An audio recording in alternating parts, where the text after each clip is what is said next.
The button has been pushed. Hello and welcome. Well, if you guys didn't pay attention, we dropped another session with the steppers and whoo-wee, it's a hot one. So make sure you come and tune in. But what I really want you to do is learn about these boys, right? So they came all the way from Oklahoma to the dungeon. Not only did they just rip it up for us, but they're going to tell us a little bit about our story. Ours. It's not fucking mine to tell. It's their story. What's going on, boys? How's it going? How's it going, man? Man, so you made it to Colorado. Yeah. Right? Thanks for having us here. Appreciate you. Dude, it is the fucking Mecca. So people don't understand. Like, they're like, oh, I come from, because you guys are in Oklahoma, so I'm sure the scene is different, right? Oh, Yeah. And then fucking you get to Colorado, and it's like every fucking minute corner has just like banging music all the time. Yeah, right? we're not used to this at all. Yeah. But that's where it's dope, because then you get to like start building these relationships and going, what's going on? And so it was weird because, shout out to my boy Thad, his father had passed away a couple of weeks ago, and he went back home to Oklahoma. Yeah. And he went and saw you guys, and he's like, he was fucking texting me at the show. He's like, bro, you need to check these guys out. Yeah. And I listened, and I was like, fuck yes, I need to check these guys out. And so I got your number, Theron, and we started texting, and I was like, hey man, I'd really love to have you guys on to highlight what you guys have been doing. So if you haven't already watched the session, go back and check it out. It's just the tip of the iceberg. I know that you guys you played, the first song was your newest single. Yeah. So let's talk about that a little bit. I don't know. What do you want to know, man? Well, so who wrote it, right? I wrote it. So there. Okay. So what I love talking about with musicians is your process for writing, right? Like, where does that seed start, and then like where does it start growing? Are you starting with music first? Do you have a lyric or a hook, and you're like, oh fuck, okay, I need to work around this? Because a lot of people have a lot of different ways that they go about the process. No, yeah, it's different every time. It's different every time. Sometimes, I'm just thinking I'll like say something out loud, just say a little phrase. I'm like, ooh, that's going in my notes. Like that one, I like that. I like the way that comes out. And then you build up certain stuff, and then usually the best ones just all of a sudden just happen. It's like you're like, ooh, that sounds good. Let me see if I can make something happen. You play a couple chords, you're like, that's the chords, and then you just start playing. The words just start flowing, and then it all comes together. I mean, you might steal a few lines that you've been sitting on for a little bit or something, but it kind of all comes together. You just kind of like get into the zone, yeah, right? Like you get into the. But so how do you get to that place? Like sometimes it just fucking hits you, right? And you're like, it's mostly out of nowhere. Yeah, it's mostly out of nowhere. Because then you're chasing that dragon, right? You're like, well, how is it so fucking easy for me in that moment? But then 99% of the other times you're on that fucking struggle bus. Yeah, you got when that moment hits, you gotta capitalize, because it doesn't come, and it's frustrating. You'll go on like months where you're like, man, I can't write, and you're like, maybe that was all my good material, like maybe that's all I had, and then you'll just hit a week. Like I've sat down and wrote like 3 or 4 songs that I'm super proud of all at once, all in like an hour span, just like, oh, that one's finished, like that's a whole song, like super happy. And then I'll sit back, just kind of be playing, I'm like, wait a second, like that sounds good, and then I'll just bang out another one just right there, and then wrote 4 songs and they're done. And then I'll go another 2 months, and it's like, where'd that go? So you when that creativity hits, you just got to capitalize right then. So for this most recent single, what's the title of it, and where was the inspiration? Where did that start to come from? So it's 10 Toes is the title of it, and that's just kind of like 10 toes of staying solid all the time. And I mean, it's a collective, really. It's a collective of experience, and it's just like, just really the meaning behind it is just like, know when to listen and be there for the ones you love, basically. Well, it's like no like when that thing calls, when you get that feeling like maybe you're messing up, or like maybe you're wrong, or maybe you're right, maybe it's like maybe you're on to a dream, and it's like, well, but maybe it's just capitalize on it, and then like stay true to yourself and to the ones you love. And that's what's so beautiful. Like, people always give me shit because I like rip on Fish constantly, but it's like the easiest way for me to talk about like lyrics matter, right? Yes, like absolutely. I am such a sucker for storytelling and for meaning through music, right? And like I feel like that is where like music started, right? Like being in community, being around, and just like talking, working through your shit, right? Yeah. And then for music, for you guys to put a song out like that, it like allows people to attach it, right? But then they also can interpret it their own fucking way. Exactly. Yeah. Yes. I love that. I love that so much. Yeah, because I have that whole meaning that I just said, and like someone else could be like attached to a moment that happened. Like, Theron, you're fucking wrong. You have no idea. This is what it's about, right? But that's what's so cool is like you find those connections, and a lot of times like musicians come on here and they're like, no man, I don't really want to like talk about where that inspiration come from. But I always explain them like you're not taking away their ability to reinterpret it, right? Yeah. But it's fun to find out that foundation for you guys, like where it happened, when it was, or what was going on, right? Yeah. And I know you're not the only one that writes, right? So Jake, you're also writing. So what does that look like for you? Kind of the same things as what Theron was saying. Usually just jotting down little pieces of phrases or whatever I hear out in the world, or if I'll think of something, and then I'll just throw it down, and then I'll be messing around on the guitar one day, and it's like, oh, that sounds pretty cool, and then I'll look in my notes and I'll find a phrase that kind of fits with what's going on, and then it just usually pops all out all at once. So then do you guys have, like, obviously you're playing your instruments, right? But then do you hear, like, the bass line that you want Lawson to come in with? Or are you giving him creative control to, like, lay the backbone to what this thought is? Or how does that kind of go? And Lawson, where do you jump in on that? Yeah, so like the only song that I can even think of that Jake has given me direction on was like Misdemeanors. Like, you were like, okay, show me that, like, because it was kind of like, that was when I was first like kind of like getting into like what we're doing at the Steppers. Mm-hmm. And that's like one of our first songs we played together. like ever. And that was like one of those things like where you helped me out on that. But ever since, it's just like I hear the song, I groove into it, and then all of a sudden I'll just make something up on the spot. That's awesome. And that's like probably 95 to 98% of the songs that they have out is I've just kind of done it on the spot. So, I mean, are you all living in Oklahoma? How did it start? Where did you guys meet? I know that you guys have been friends for a very long time, right? Yeah, our whole lives. Unfortunately. It's too goddamn long. No, like Jake was at my I wouldn't say my birth, but there when I was born. I was present. Yeah, he was as a little bitty 1-year-old, and like holy shit, like lifelong, like you're not fucking getting rid of me, like damn. Okay. Jake was the first friend I ever made ever. Oh wow. That's fucking awesome though. But that's also so like I've been married to my wife for 16 years, been together for 22, right? Yeah. And I'm not even 40 yet. So like we've spent all of our fucking lives together. But I know that fucking struggle of like that 22-year long fucking relationship, right? So like for you guys as like being friends for so long, like when did the music start to happen? And then there's going to be lots of dynamics that I want to talk about after that. But so like when did you start figuring out like tunes? Like let's play tunes. Lawson and I we used to play back in high school for a long time, even at junior high. And he's like, we first. What gave you the spark? We both kind of like the same music. Like I was big into like the Allman Brothers, and I was a huge Dead head. And then I eventually got into the Dead as well, and then we just kind of had a couple. It's a gateway drug, folks. It's a gateway drug. Goddamn Jerry Garcia and the Grateful Dead. Keep your kids off the Dead, man. Yeah. But we just started jamming with a couple other cats and in school, and then life happened. We got older, and then we kind of just stopped for a while with most of we didn't play for like over a year probably. Theron didn't even like music at all. I was listening to them. I'm like, all right, guys, hurry up. I got beer to drink, man. What are we doing? So how the fuck did this come about then? If you're like, all right, So my story is a bit different. So in high school, I don't know, I couldn't connect to any music, and like I didn't really like jam bands. Like, oh, what's this about? And then the only band I really can remember listening to is like Panic at the Disco. That's it. Like I would listen to Panic, and I still to this day love Panic at the Disco. And then I don't know, like I still didn't really care about music at all until we went and saw the band Arkansas. It was his 21st birthday, and we saw them, and I was like, that's fucking it. Yeah, Ethan Bush on the Manly, he's tearing it up. I'm like, oh shit. I'm like, that's what I want to do. And then shortly after that, I don't know, it was probably a year after that. I tried to play guitar, I just couldn't get it. I was like, fuck this sucks. But you can rip the mandolin? Well, so I was 20. Fast, man.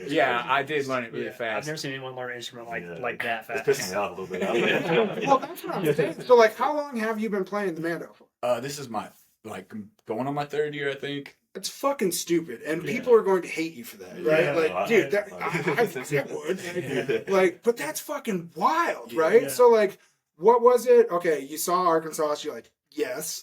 And then you bought your first mandolin. Did you take lessons? Were you watching YouTube? What'd you do? No, I just looked up. So I knew on the guitar I couldn't figure out any of the music. So I knew right away. I was like, let me just learn some scales on the mandolin. And as soon as I started learning scales, it's just like, So I was running like I was working for myself at the time. I was doing like a little side business. It was kind of that's a long story too. So, We're on a podcast. Yeah, so, we got time. No, I'm kidding. So I was just playing all the time, like constantly learning everything I could learn about music. And when I started playing that, wait, you were doing it all by ear? Well, just like. Looking at a scale online, it's just like, okay, well, this one is, and I still didn't know, like, understand the music behind it. Yeah, and still it took some time. You. Like, I'm just that's playing. fucking wild, dude. Yeah, and then let me think. I kind of did not lessons, but so I talked to Ethan. It's after okay to take show. a fucking lesson theory. It doesn't Yeah, take oh, away no, from for sure. For your mandolin fucking for sure. So I went to him after a show. He got off stage. And I was like, hey man, I got a mandolin, and he actually like helped me a lot. Like. In those early stages, and even some of the info he was giving me, he would like so he actually was really helpful. He started sending me videos and stuff of like, we'll do this, and they didn't make any sense to me, but it was like the best thing ever because I was like, oh, what does this mean? I was like, well, what's he saying here? What's this? And it just music started clicking for me because I was looking into so much of what he was saying, and like every time he's saying, I'm like, well, I don't know what that is. What is that? Okay, well, I can do that with this. I could do. Say, okay, well, I can take you what have he your told me. doctorates in Google as well. Yeah. You're like I'm fucking like, just down the rabbit hole. You're deep in the muck. Yeah, it's what ChatGPT wishes they were. Just learning. And it's like, just constantly playing that thing. Like even sometimes like, earlier when we weren't, we'd play a gig once a month at like his mom's flower shop or something. Yeah, we did my flower shop a lot. It's like, even though sometimes it's like, okay, where is this going? It's like, it's going somewhere. And so I'm just like, just play it. Even if you don't feel like, just sit down, play. Like all the time, just get better. And another piece of advice someone had given me was from pretend friend, what's his name? Grant? Evan? No, Evan. Evan. Yeah, Evan. I think it's Evan Ogborn. Yeah. He gave me advice that at the time I was like, what? But he like I asked him. He got off the stage one time, and I was like, "Hey man, what do you do with Mandolin?" He said, "Just play a lot." I'm like, "Okay, yeah, sure." But actually, yeah, that's really it. Just pretty play good. a lot. Yeah, pretty great advice. Just play a lot. Yeah, just keep going. Just learn everything you can. So then, what were you like? Because I am a fucking sucker for the mandolin, right? And it's always fun to talk to different players to see who their like Mount Rushmore or who their inspirations or foundational inspirations were, because you all find your own chop and you do your own things, right? And like even for you as a bassist or you as a guitarist, but like let's start with Theron, like who were some of those folks that you were looking after or trying to say like, oh hey, I like this tone or I like this sound, trying to figure out how to find your own by listening to somebody else's? Oh dude, it's definitely Ethan Bush with Arkansas for sure. Like I was like, every time I go to show, I'm like, I need to learn that. I want that lick. I want that. But then another one that my style is for sure after Ethan. But one of Jared Walker is a fucking freak. All the time he would, I'm listening to some Billy stuff and I'm just like, I didn't even know you could do that on the mandolin. That's just illegal. So I always joke like he normally just like bounces his leg and then he's gonna fuck you up when he starts going inside out. Hit me, bro. I know it's coming. Dude, I met him at Ball Arena and like I am a fucking loud, obnoxious fan. So like I'm always screaming, "Let's fucking go!" It's like literally like one of the things. But like when Jared Walker, I call him my baby bird, and so I'll yell, "Set my baby bird free!" Like, let it fucking rip. So I met Jared Walker, and of course I'm a fucking idiot, and I tell him this. I'm like, "Baby, my baby bird." He's like, "What the fuck are you talking about?" Dude, he was so cool about it. He's like, "God damn you fucking wooks!" Like, Jesus Christ. But dude, like, no, and it is insane. And for me, like, the way that I got into the jam scene was Jeff Austin. Yeah. Right? Oh, yeah. And so, like, that shit was, it's foundational for me. And then I started learning about, like, Sam Bush and David Grisman, like, all these fucking guys, right? Yeah. The McCurry, like, not, like, it's wild. And what's cool is, like, you can find your own voice, right? And you can do all of that. So for you, Lawson, at bass, like, where was it? Like, what drove you to the bass? Were you always a bassist? Or So, like, this is a wild little. I'm going to take you on a little journey. Let's fucking go. So, I started. I wanted to learn an instrument very badly. This is like junior high, and my little cousin, she had gotten a ukulele, and I was like, "Shit, that looks easy, dude. It's 4 strings. Like, how hard can it be?" So I learned that at first. I can play ukulele. I haven't played ukulele in a long time, but I can play ukulele a little bit. I can go get my daughters right now. Yeah, I'll sing Somewhere with the Rainbow real quick. And, oh, but it is. Let's go. And then then I was like, well, I really want to learn guitar because it's like cooler, like I'll get some chicks, I'm a kid. I'm like over here like, dude, yeah, it's cool. And so I learned guitar, and then we had a little thing going like we were talking about a while ago. We played in junior high school with all of our friends. We called it Schmucker's Jam. Yeah. Dude, that's fucking awesome. And 5 guitar players in a room. Just 5 sweaty high school boys sitting around. Bro, we called our group Mr. Marbles, and it was just fucking gargled marbles. Like, it was all everybody overplaying. It was so fun. We were high as kites. We're like, Exactly.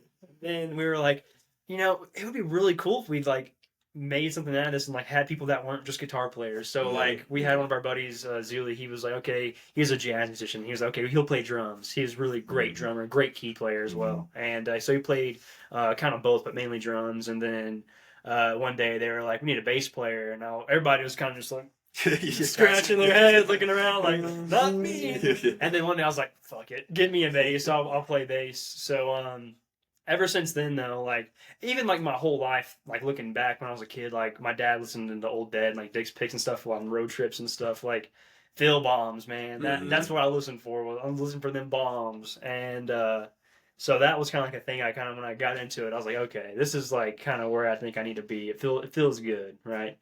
And I love overplaying, so like it's a perfect. Don't we all? Yeah. Okay, it's my turn. Let's So Phil Lesh definitely like really sparked that for me, and then like I've always kind of liked bluegrass, and then like more traditional stuff, and then not too long after discovered Yonder Mountain, and I was like, dang, Ben Kaufman's pretty neat.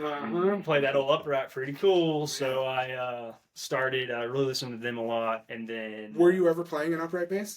I can play an upright bass enough to say that I can make it sound like a bass. I have one at the house I'm borrowing right now, and I can thump on a little bit, but not great. And I'm just like, I need a damn milk crate to touch the thing. I'm up here like just stand on the back of it. Yeah, but But that's what's actually kind of sick, because we had Sacred Hollow in here a couple weeks ago, and we were talking to Perch, and what happened was he was playing upright, and it was fucked, and they had to go back to the car, like grab the electric.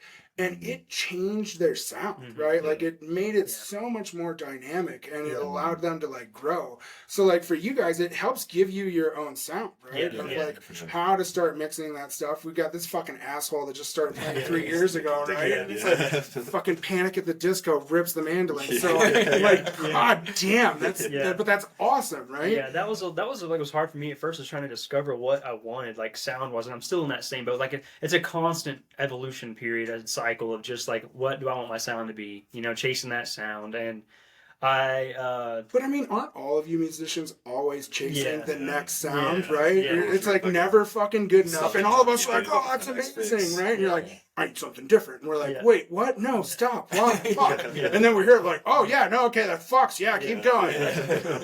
And my rig is the simplest. Like, I literally just plug straight into our PA. I might run a tuner, run a DI, just like a standard little cheap DI. I tune it. And it's a fretless with flat wounds on it, and I've got a piece of Jake's mattress that I cut off his mattress underneath the bridge. Jesus Christ, and Frankenstein. That's all I got going on is a fretless with flat wounds and just plug straight in. And then just fucking go. Yeah, I like this tone I get out of that guitar. It's a cheap guitar, but it sounds great and it's set up great. Yeah, but that's all that matters, right? Yeah. And then as you start growing, then you can start fucking tinkering and toying and fucking around. Or have money. Yeah, well, money is important, right? So that's why, like, go support the boys, right? Jake, what about you? So, like, obviously guitar, like, room of 5 guitarists. Everybody wants to fucking be a guitar player. Yeah, you swing at that cat, hit a guitar player. Yeah. they're all over it. 1,000%. Yeah. So then, like, how was it for you in that evolution and that growth with that instrument for you? Well, I first started, back when I was a real angsty teenager, I was big into, like, Pink Floyd, out here living in a society and shit. And so I started picking up the guitar when I was like, I don't know, that's probably 15 or 16. But yeah, so I got into it, and then playing Wonderwall. Wonderwall. Oh, wish you were here. I knew 3 chords. Unlike Theron, I really was not into like learning I would like learn the intro to songs, and I would never finish. You were like, fuck it, play song. I was playing for like months before I learned how to play chords. Bro, I can still play the intro to Paint It Black. It's like literally one fucking line. Yeah. Yes. Yeah. Well, and then finally, to jump off of that, like as far as not playing chords, I started like looking into solos and stuff. And then my buddy, shout out Josh Henley, he taught me that you could actually improvise playing solos, which I had no idea. He came over to jam one day and he was like, hey, just start going. And I was like, what do you mean? Well, how do I do that? And then he's like, just like start playing. You're like, so like, what? Like, what the fuck? Yeah, play what? Like, tell me what to play.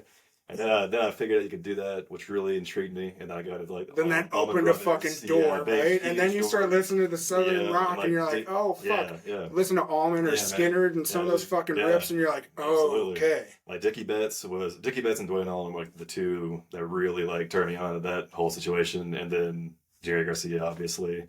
And then like Billy came along. I can't play anything like Billy at all, or any of the guitarists I just named, but but they influenced me. Yeah, but that's what it is, right? And then you like start figuring out, and you start. So like when you started, you weren't picking initially, right? No, I didn't get into bluegrass until like 2019, 2020. Something like that, you know, like kind of the same time. Billy is also a gateway drug, folks, just like the Grateful Dead, man. Wow. But that's what's sick, right? Because like you go and see something like that, and you're like introduced to like Billy Strings. You're like, fuck, okay, what the fuck is this? And then you're like, okay, well, this is a cover. Let me go see who it was originally by, right? Oh, I'm checking this out. Oh, who's Larry Sparks? You can find so much stuff through Billy, like so much music. Bro, and that's why I love him, is because he was like, he is foundational bluegrass, but he is psychedelic jamgrass, right? And like he is, like he said, he wants to become his own Grateful Dead, right? And he already is fucking there, whether he wants to admit it or not. But like it was similar because I was talking about Jeff Austin. When I saw him, he was just destroyed the stage, and then he came out for encore and he goes, okay, I'm gonna play a Hartford tune. And he started ripping into Holden and like being like a pothead teenager, just like, fuck yes. I was like, what's Hartford, right? And then I fell down the fucking rabbit hole. That is a whole right there. Bro, and so now I've been so blessed. We've been be able to build a relationship with Katie Hartford, his daughter. And that's like, awesome. dude, so it's like fucking wild. But it's cool because like a lot of people, like when I was coming up in the early 2000s, bluegrass was not it. Right? And now, like, we're selling fucking arenas. Like, there are people doing nationwide tours. We're filling fucking Red Rocks. Like, it's dope, but it's also a fucking journey. A lot of people see, like, Billy Strings and they're like, I want to do that, right? And you're like, okay, well, let's start back here where he was fucking playing with Barefoot Ben ripping cigs and he's playing Dust in a Baggie in somebody's basement, right? And we all hear it, we're like, that fucks. Like, but it's hard because it's like, okay, well, how do I go to that fucks to be like, fuck, yes, right? And so, like, for you guys, your journey is still young. You're still growing, right? This fucking dickhead has only been playing for 3 years. That's wild to me. You could have fucking lied to me and said 15 years. I'm like, yep, cool, totally fucking right? And that's what's crazy is because when I get to hear, like, people send me bands and I listen to it, like, you hear it and you're like, yep, all right, that's fucking, that's it. There's something there, but it's hard because in society now and with social media and fucking just like this caveat of society that is flooded with all this shit, being a great musician isn't good enough anymore, right? Like, it sucks. And it's terrible because there's so many people that probably gave up that could have been there. But that journey is fucking long. Yeah, it's long, arduous. It's like gambling, dude. So you pick up the mandolin. When did you guys start going, all right, let's put this into a bluegrass band. Let's become the Steppers. When did this happen? Well, it was definitely us two first. We kind of got into bluegrass at the same time. And that really our gateway drug for bluegrass was Arkansas and also Billy for me. I kind of like Billy, but I didn't really know that many songs by Billy. Like, I was just like, when he would play, I'm like, oh yeah, this is good. And I'd hear Jared White, I was like, no. Like, oh my God, like, I can't do this. And then, we were like, just picking for a long time. And he wasn't the guitar. He used to be two guitars. That's how it started out. And then he got the mandolin. And then we started kind of leaning more into like grass, and then I had to like switch up styles and try to do more grassy shit. And I have a very bastardized style of bluegrass. I wouldn't even call it grass at all, almost. anyways. Yeah, but that's what's great is like that evolution of taking bits and pieces from like foundational categories of music, finding your little slice of each one, and then making your own fucking pie, right? And that's it's beautiful. That's the beautiful part of it is taking all your pieces and like making, and that's what's new, and that's what's like separates you. And if you could do it right, that's like, you know, it's big. That's where you know, something fresh. Yeah. Well, and that's cool and it's not just the sounds, right? It's also the lyrics and the storytelling and like the vibe that you're bringing as well, right? And so that's what was cool is like going and listening to your stuff, and obviously like I had to fucking be the dickhead that listened on Spotify, right? But like you start there, and then he's like, oh, check out this live show, and you're like, oh fuck, okay, well this is like completely different because you can't capture that magic all the time. But then also we are social media whores, right? Like, hi, like you have to be a slave to the beast, which can be fucking soul sucking. It's pretty ass. We're getting better at it. We're still kind of learning. But you are adding your own flavor to it, right? And like that's where it's like personality. It's like, okay, cool. Like I saw your video from Fish Lot, right? And I was like, yes. And I'm like, fuck yeah, look, this is where I live now. Like, like we've all fucking been there. 3-day run. Let's go. Right? Sitting in the parking garage. Yeah, dude. But that's where it's fun, but it's also like this challenge, right? Because then it's like, okay, and like not sound like a dick, but it's like, okay, I'm coming from Oklahoma. Yeah. Like, where the fuck am I going, right? And you guys need to get in and go. Because there's not a lot around you in any direction that's really like a hub. Right? Tulsa's kind of a stealth scene, but like it's not really big enough to warrant like if we were to move up there and like make a bunch of frequent stops or anything. So we got to kind of. That's why Colorado is calling. Spot, we're here in Denver because we love Colorado. It's it seems like Denver and like right around Asheville and Northwest Arkansas are like that's it. Like if anywhere around Asheville, anywhere near Denver. Anywhere in Northwest Arkansas. And then once you hit in those three, you move to Nashville. And then you start riding a whole different beast. Yeah, it's a whole other just right on the way. You know? Yeah. But that's what's cool is like the double-edged sword of social media, right? It's like, fuck, okay, I need to go to get out to these places, or you can fucking whip this bitch out and get in front of people all over the place. But then it's also like, okay, well, how do I stand out against what's already there? Right? How do I keep my own flavor? So, like, what is it? Because you guys are doing this all on your own, right? Yeah. So, what's that look like for you guys? Who's the social media bitch? Like, who's the one? It's really us, too, really. Fucking basis. I got just take it easy for all us, man. You got the least amount of trees, least amount of anything. Austin's along for the ride. Let's go. But so how's that been looking for you guys for social media and like trying to build that? Because it's hard. It is hard. Like we didn't know how to do it. We still are kind of guessing it these days. And we just try to put out like we have like our set posts like you know show announcements, set lists after the show's over and shit like that. And we have. Every now and then we'll like have some kind of a skit. I mean, we had like 1 or 2 skits on there. At maximum. We need to do that more. That's something we really want. And I mean, even like look at Mountain Grass Unit, right? Like they do those, dude. And it's fucking. It's not high production. Like that's not what we want. We just want to see like some funny shit, some personality. Like I want to see Theron fucking singing "Panic at the Disco" in the shower, right? Like we can do that. It's like stupid shit. Because then you find other people that like are new into bluegrass or new into jams or new into this, and they're like, oh, dude, I also think Panic at the Disco fucks, right? But like sometimes it's so weird with us in the music scene. It's like, oh, well, you listen to this band, so you can't like this band. Or you fucking, it's like sports teams. And it's like, fuck all of you. Like, they're all fucking good. I'm going to go to every single one. I even go to fish shows as much as I talk shit about them. But, thank God he talks shit about it, dude. This guy. He goes out of his way. His fucking day. I have so many, and it sucks because I have a lot of content with fish, and like there's a fuck ton of you fish kids everywhere. I'm sorry, god damn it. But like it's weird because like Trey fucks, right? Like and they're all so amazing. But like I hate like the geriatric bouncing on the fucking trampoline, like the dumb shit. Like that's dude. Me too. I'm like they're so good. They're so talented. They're so amazing. But then I'm just like I can't get into these So guys. think if you guys go to Velvet tonight and you bring fucking mini trampolines and you. I'm down for it. Let's go. You got the good spot or something? It's gonna, dude. You can start playing vacuums, fucking bluegrass.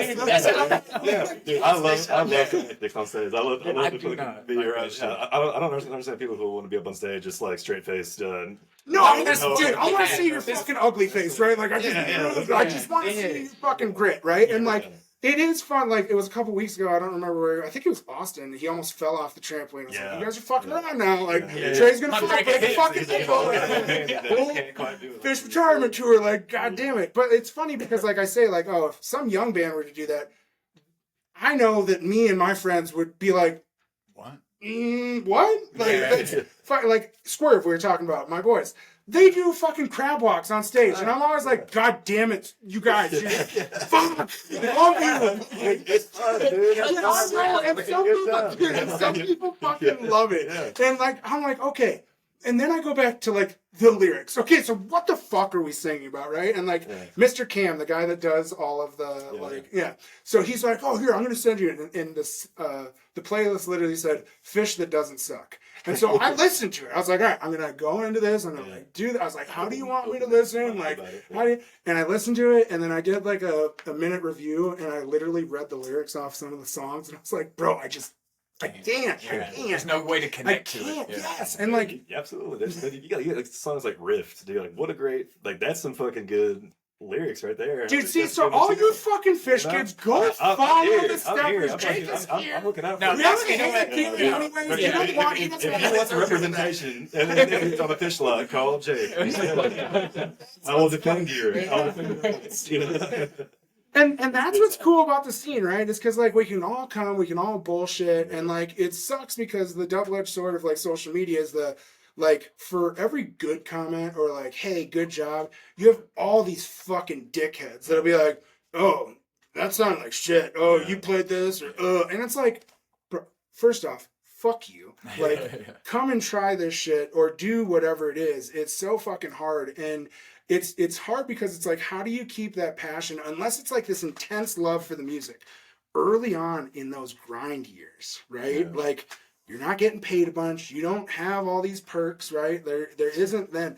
It's the love of the game and knowing where you're going, right? For sure. Yeah, and so you guys have recorded the new album? We are in the process. We just actually got through at the studio for like our at Trent Bell Studios, and we got 9 tracks down. Right? We have 9, but two of those are out. We just dropped. We dropped Fall to Fall, and then 10 Toes, and then we got I don't know. We're probably gonna go back in for another session here in September and get another like group done. Well, actually, we'll probably finish those ones, get them all the way tidied up, and then do another group of songs and just like which ones do fit on one thing. Because an album is like. It's kind of marketing. It's like we got to put together a package a little bit. It's not kind of marketing. Fucking everything needs a story. They all need to coincide. And talk. For sure. And that's why, like, I always tell you, like I told you guys before we started this, I don't have a list of questions, right? Like, I have a direction of where we want to go in the storytelling, but for me, I have to let you tell the story and then guide through it, right? So, like, doing that through your songs and then putting, okay, we need this before this, or this can play into this, and like layering these tracks to then give it like a full vibe. Cause like I've told other people, like, go listen to some of these great albums and fucking shuffle through the songs rather than listening to them in unison. And it's a whole different fucking feeling. Oh, yeah. And it's wild. So like for you guys, how has that been going? You have this music to at least choose from. Yeah. At least you're not going, well, fuck, we need to write something for this, right? Yeah. So how has it been putting that together? And then like all of you are fucking perfectionists. So what's holding you back from releasing? Well, yeah, there's a few things. So for me, I don't know, like right now we have one that they're like put on an album. We've heard people have said like people love it. It's people like the song, but it's just too. It's like it's one of the first songs I wrote, and it's like we play at a show still, but I'm almost like already tired of playing it, and it's like. Yeah, like the song's good, but it's just too like almost. I don't want to say whimsical, but just like yeah, it's like, there's no punch to it. I like writing songs with. So like, then, have you some ever deep gone meaning. back to the drawing board to make a second version of this and like change some of the sound to it? Or I've done that. I've done that. Not that song, but I've done that with other songs. Like I'll have one sitting around for a while, and I just don't like it. And then like I said, you hit those moments, and it's like I need lyrics from something else, and I look, and I'm like, oh, it's just this song. This is the song. I just got to reinvent a little bit of it, and it's like. I still mean this. Yeah. I just needed a better way to say it. Yeah, For sure. Yeah, and things like I've noticed that we've done to like things we might have played for a while, like everything constantly evolves. No show is the same. Everything we play is different every time, pretty much. And then like, well, you don't play the same. Dude, people ask me, they're like, "Well, you see so much music. Do you see the same songs over and over?" And it's like, God damn. Like sure there's like I could staples. listen like.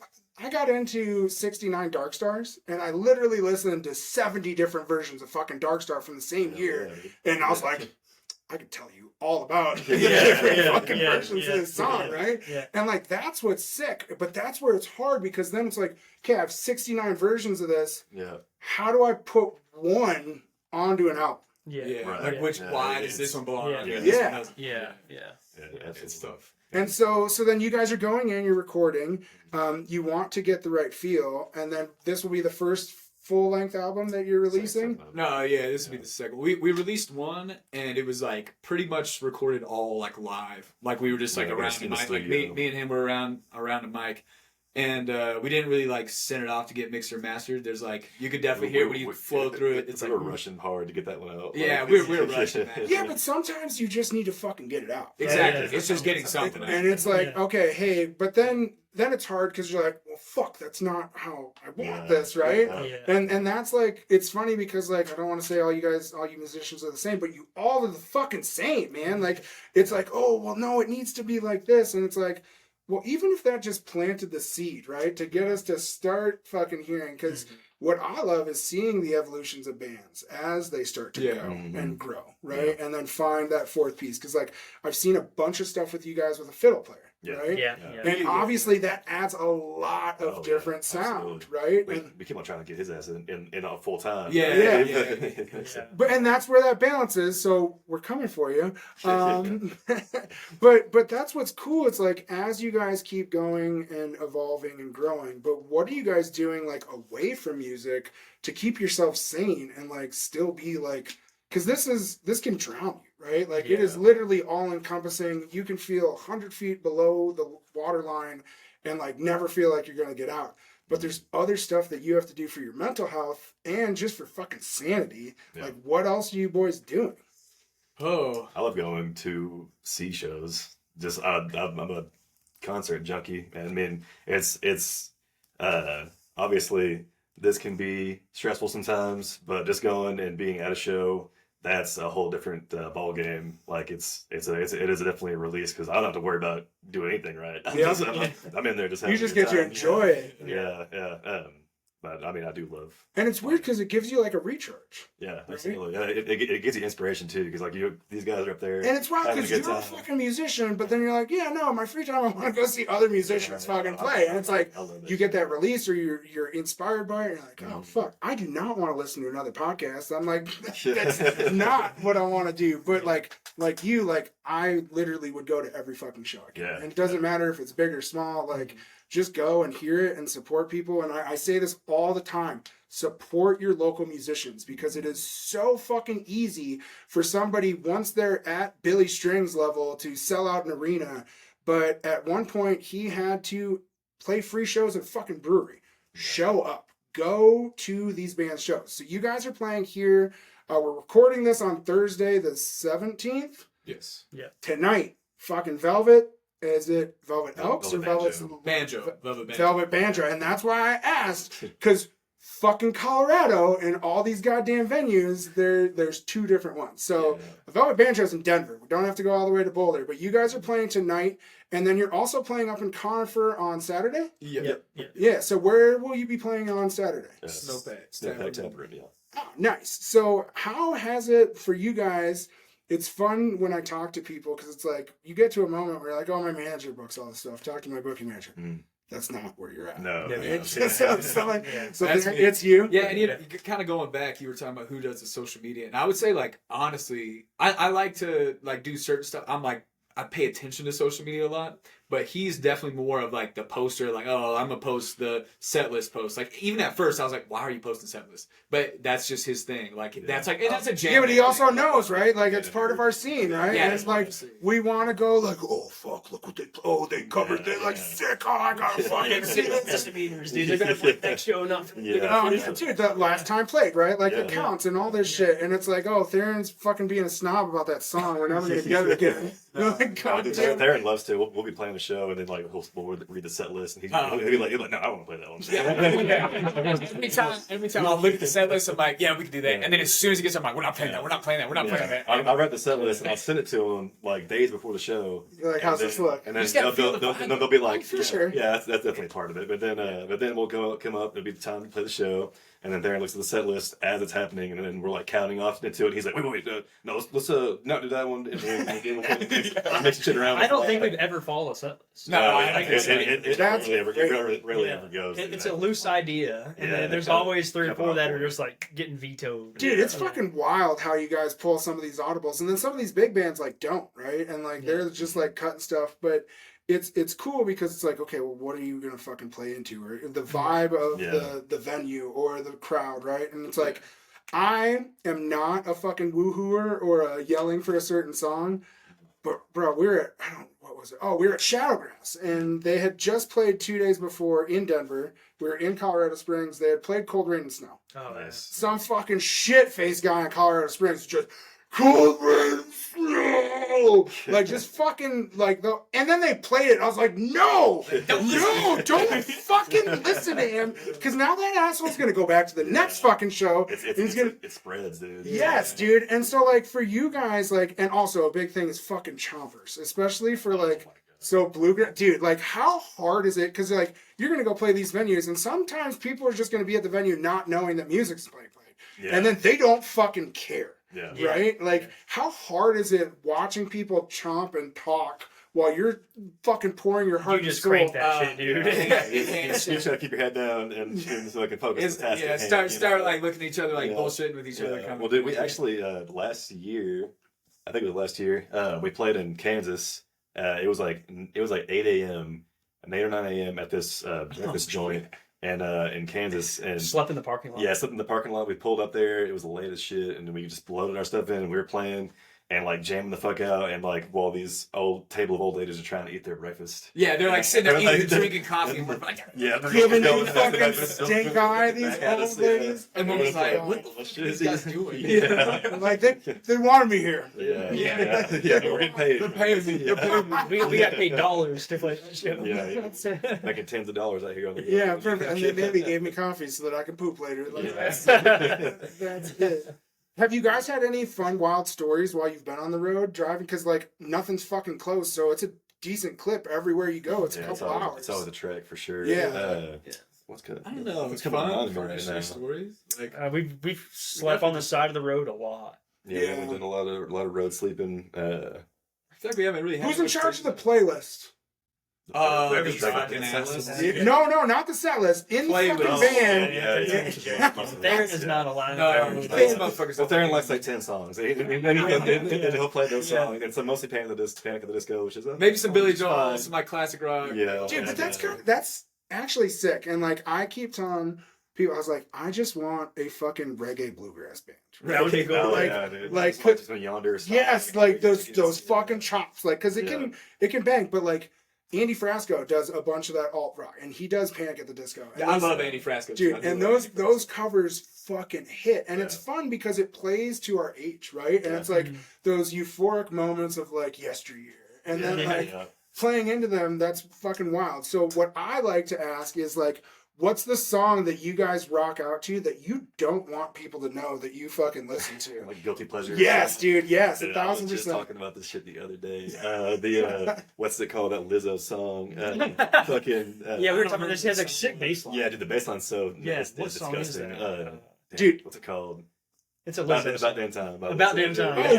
It's about damn time. Yeah, dude, I have 8 and 6-year-old girls, so fucking pop rock is being played although my daughter can still differentiate between John Mayer, Dead and Co. and Jerry Grateful Dead. Oh, very So that's all I care about is for the rest of my life. Be like, my daughter knows the difference between. Okay, like, hell yeah. but it's funny because you're like, all right, fuck, this song like really fucking hits, right? You're like, oh, who is it? Quavo, I think, does Higher Love. Yeah. Dude, it fucking rips. And I'm like, if anybody saw my 6'4", 300-pound ass rocking out to this fucking song, my daughter's like, yes. They're like, fuck it, it's good. Like, They're gonna do. Yeah. But it's funny because it's like, okay, no one would ever be like, yep, that's gonna be you. And so it's weird to find like those influences or like how it is, right? Yeah. And so for you guys, as you're growing this and building this out, you keep playing shows. Where can people find you? How do they support you? How do we get people like, what's the best way to listen to live shows? Where can they follow you on social media? Well, social media, we got this. It's the Steppers.music. Oh yeah, that's it. On Instagram, and then the Steppers on just like the Stepper. And there's probably more than just some of the Steppers on Facebook. Yeah, we secretly have a YouTube channel also that we've never told anybody about. Fuck that, it's just early us. And it's so bad. Our first show was on there from the flower shop. It's like that's fucking great, right? Like that's great. And you guys are like, oh, fucking cringe. Ugh. It's bad. Dude, it's a bad show. But it shows the growth. But that's what's so cool is like we have our boys Magoo and CJ's from Texas, and he was in rock school or School of Rock or whatever. And I had reached out to the family to find out like dirt on the band, like some fun shit to talk about. And his mom was like, check this out. And he was in a fucking Kiss cover band at 8 years old. Dude, and he's makeup and everything. And what's beautiful is he rocks when he plays the mandolin. Yeah. Same fucking thing when he's playing the electric guitar. And so I put the two side by side and I was like, it's just in your fucking bones. And so like I'm sure you can go and watch some of that old shit and like see the same way you play a line or something, right? Like it doesn't all have to be perfect, right? So it's thesteppers.music. The.steppers.music, I think, on Instagram. Yeah. It'll be on the description of all of our social media and all that stuff. I'll collaborate with them on some posts. Go follow them because this is a fucking nasty beast. Followers are a stupid fucking thing, but we all need them. Yeah. Where can people find out? What kind of shows do you have upcoming? Where can people check you out? We have a website, and that's called thesteppersband.com, and we have all of our tour dates on there, as well as my data jam band hoarding nerd shit, where I compile all the old set lists for shows and everything. Oh fuck! So you literally have your database. Yeah. Fuck yes. Because that's just all right, now I'm gonna get on a soapbox again because Bro, some of our popular episodes early on was with Billy and Billy Bass. And that's actually how Billy Strings called me the first time. And I was like, oh, fuck, what did I do, Dad? But I hated it because that ended up being sold to a third party, right? Yeah. And that third party is now trying to monetize this fucking bro. Yeah. And what was wild was the dude that bought it accosted me at a show in Denver. No way. And he's like, you have to give me a second chance. I was like, the fuck I do, right? Like, why? And he's like, this isn't bluegrass. I was, no, man, exploiting people for a resource that should be free. Because I asked him, I was like, hey, how much did you pay for it? I'll crowdfund. We'll buy it back, and it'll be owned by the fans. Nobody's making any money. It's just for everybody to have. Go fucking do it. And then you have stuff like Panic Stream, and then that dude gets arrested for whatever the fuck happened, right? And you're like, God damn it. And it's hard, but it's awesome to see from a foundational level that you're already doing that. So in your database, do you show like, because you guys do some sick covers, right? So does it have like a list of the songs that you have played and dates, or how does it look? It's not that involved yet. I just have like like all the computer. I would like it to be more involved because I love that shit. But like it's just got like a list of years and then all the shows we played that year, and then it'll have like notes in the show of like any whatever stage antics we get up to, as well Happy as birthday, whatever, like literally anything. And, and like it'll just. My buddy passed out. At one of the shows, and the band named the track "Butter Down." No. And we're like, bro, this is your moment. You made it. You didn't drink water and you fucking passed out. Now you're a track on nuts. Do you guys have anywhere for them to check out live shows? Like, do those set lists, do they have a link to any band camps or anything like that? That's coming. Well, for live shit, like recording has been such a bitch for a long time because like we will always try to get some soundboards up. We finally got a mixer like last year that will like let us record from the soundboard. Yep. And so we started doing that.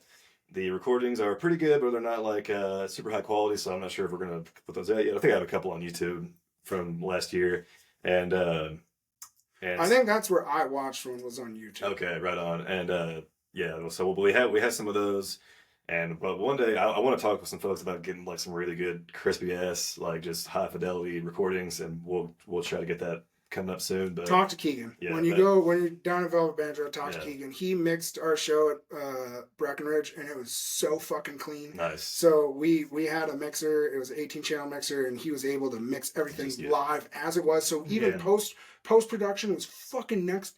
I'm not doing it right. So it was like next to nothing, and it was so. Everyone's like, "Oh my god, your audio sounds good." I'm like, "Yeah, well, no." Yeah, we would like try to get the mixer. It'd be always a situation like we would try to get the mixer ready to go, and we think we hit the record button, and we never did, and we played a great show, and I was like, oh dude, finally we got a good recording, and then no action there, or then we would record it, and it would be like a shit show. One's blown out of the other. Yeah, we can never let anybody know that happened. So like, nope, just didn't record. Fuck it, sorry. We would be missing changes. So you're playing Colorado tonight on the 17th, as well as the 19th on Saturday in Conifer. Where are some of the shows after that? We got one in Conway, Arkansas next week, and then we have some private event in South Carolina. Yeah, South Carolina. We're gonna try to book some stuff out that way, so keep your eyes peeled for that. And what else we got? We got. Big one for us, Hillberry. You know. Oh fuck yeah! Our first time. We've been going for a few years now. And, so how did you get invited to Hillberry? John Walker. We kind of bothered him. I don't know if we even got to that part, but yeah. So Jake's like the social media, and then I'm like would be a Theron. The manager. Yeah, we never really got to that. I'm the business end of things. Contracts. Fuck that. It's more. I do like. I feel like I'm a kind of business-minded person. So it's like. Well, with your fucking doctorates from Google, I'm sure you can figure out whatever the fuck it is. You're at least looking like, what the fuck does this mean? All right, let's find that out. But even then, like that doesn't. You still have to get your foot in the door. So how have you been doing that? And like, how did you get into Hillberry? Reaching out to people, and one thing is, especially in our scene, is like. Just ask questions all the time, and like most people are actually willing to help you. Dude, if you're just willing to ask the right questions, because it's scary. It's like, oh well, he's got upstairs. Like I don't want to talk. It's like I'll go right up to people and be like, hey, like what's up? Like just start. No fear, and that's what should be. And what's cool is like in our music community, it's so intertwined. Right? Like everybody, like the fucking 6-7 degrees of Kevin Bacon or whatever. Fuck that. The music community, like it is so intertwined and linked, and it crosses genres and everything, right? And you're like, oh, okay, this can, and you're right. But a lot of people either they're afraid to ask or they're afraid to fail, and then they're failing because of that fear in the first place. Exactly. Yeah, you just gotta let go. I mean, you're gonna mess up something, especially early on. You're gonna mess up. You just gotta eat it and just. Okay, well, what did I do wrong? Yeah, well, so you move on to the next thing. Like, so then Hillberry, how'd you guys get there? Just pestering John enough. That's fucking awesome. And he's like, so make sure your mixer has the fucking SD card in it. Hit record. Let's get that bitch out there. Yeah. We're sandwiched pretty good. We're sandwiched. Yeah, we have a great slot. Is it between Yonder and Arkansas? Yeah, so it's like Yonder on the main stage. Awesome. We play on the side and then jump right back. That's dope. Dude, no, that's fucking what's up. And then the other thing that I needed to tell you guys to lean on is. Dude, fans, like you guys are so fucking great at taking photos of my fat ass in my high vis shirts from different places in the venue. Take videos of the fucking bands and post them. Like, post them. Do the work. They are up there. It is so hard. But what's wild is, and if you do, collaborate with us. Fucking send it to your favorite social media account. You will be surprised who will accept it to get good music out there. But if you don't fucking ask, you're not going to get it, right? And so I truly believe in you boys. Thank you so much for spending time in the dungeon. I'm super stoked to check you guys out, and you guys should too. So we'll check you later. Peace. Thanks, man. Yeah, thank you.